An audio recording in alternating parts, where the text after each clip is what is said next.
Luke 13. Now there were some present at the time who told him about the Galileans whose blood Pilate had mixed with their sacrifices. Jesus answered them, "Do you think that these Galileans were worse sinners than all the other Galileans because they suffered such things? I tell you, no, but unless you repent, you will all perish in the same way.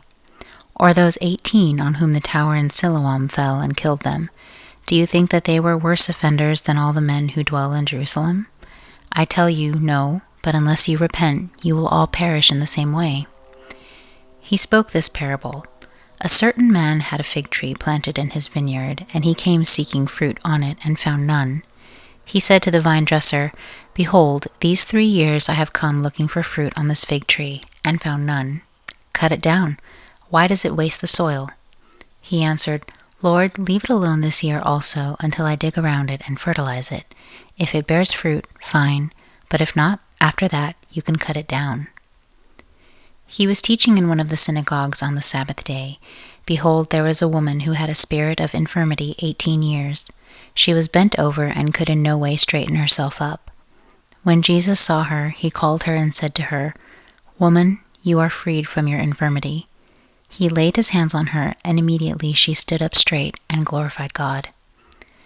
The ruler of the synagogue, being indignant because Jesus had healed on the Sabbath, said to the multitude, "There are 6 days in which men ought to work. Therefore, come on those days and be healed, and not on the Sabbath day." Therefore the Lord answered him, "You hypocrites! Doesn't each one of you free his ox or his donkey from the stall on the Sabbath and lead him away to water? Ought not this woman, being a daughter of Abraham, whom Satan had bound 18 long years, be freed from this bondage on the Sabbath day?" As he said these things, all his adversaries were disappointed, and all the multitude rejoiced for all the glorious things that were done by him. He said, "What is God's kingdom like?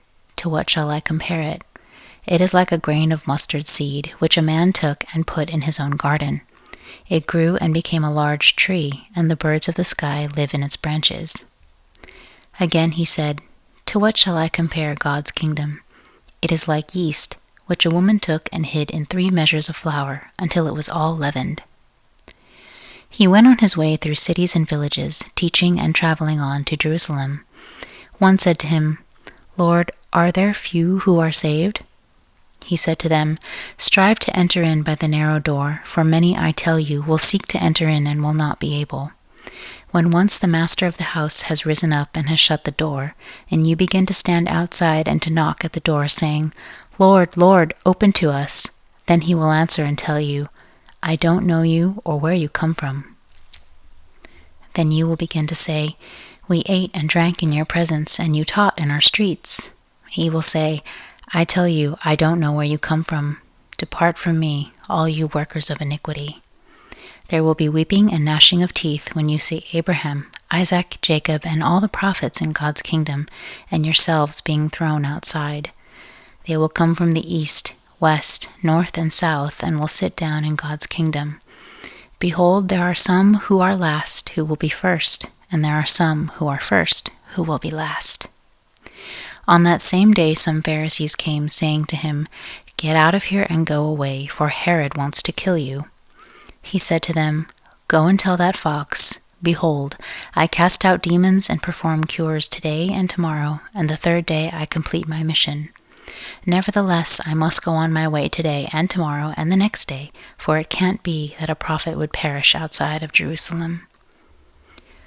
Jerusalem, Jerusalem, who kills the prophets and stones those who are sent to her. How often I wanted to gather your children together, like a hen gathers her own brood under her wings, and you refused. Behold, your house is left to you desolate. I tell you, you will not see me until you say, 'Blessed is he who comes in the name of the Lord.'"